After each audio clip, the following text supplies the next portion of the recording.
Guys, এই ইঁদুরটি তার বাচ্চাদেরকে ট্রেনিং দিচ্ছিল যাতে বিড়ালের আক্রমণের হাত থেকে বাঁচতে পারে। আমার জন্য এটা কোনো ব্যাপারই না, কোনো ব্যাপার না। তোমাদের যা কিছু আছে তাই নিয়ে প্রস্তুত থাকো। আচ্ছা। এদিকে বিড়ালও তার বাচ্চাদেরকে ইঁদুর ধরার জন্য ট্রেনিং দিচ্ছে। এরপর বিড়াল একটি খেলনা ইঁদুর মাটিতে ছেড়ে বলতে থাকে, শাহিন নটির ফুলাকে ধরে ফেল। এরপর ইঁদুর ফাঁকিবাজি করে ঘর থেকে বেরিয়ে যায়। এদিকে বিড়ালের বাচ্চাও ফাঁকিবাজি করার জন্য ঘর থেকে বেরিয়ে যায়। হঠাৎই দুজনের ভিতর দেখা হয়ে যায়। কত হিম্মত একবার দেখি।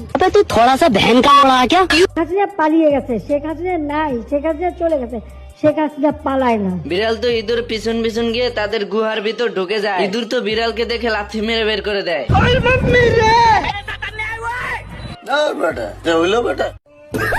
বিড়ালের বাচ্চাটি ঘর থেকে পালিয়ে ইঁদুরের সঙ্গে ডান্স করতে চলে আসে। বিয়া শাদি খোদার হাতে, খোদার হুকুম লড়ে না, খোদায় যারে কলম মারে সেই কলম আর ভাঙে না।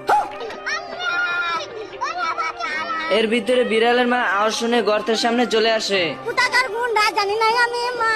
ইঁদুর তো বিড়ালকে বাঁচানোর জন্য গর্তের ভিতর ঝাঁপ দেয়। বিড়াল তো এদিক ওদিক না যেতে পেরে স্রোতের সঙ্গে ভেসে যেতে থাকে। ইঁদুর তো সাঁতার কাটতে কাটতে একটি গিটার দেখতে পায় এন্ড ওইটাতে উঠে বিড়ালকে বাঁচানোর জন্য চলে যায়।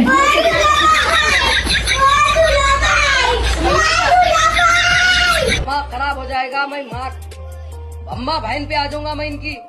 Helicopter helicopter.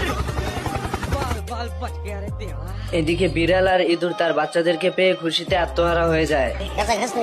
না গাঁজা গাঁজা তো খাই না, আমি সিদ্ধি খাই মাঝে মধ্যে। এর ভিতরে হঠাৎ বিড়ালের ইঁদুরে মার দেওয়ার কথা মনে পড়ে যায়। তাই বিড়াল নিজের প্রতিশোধ নেওয়ার জন্য ইঁদুরের উপর হামলা করতে থাকে। আরে শালার মতো রাত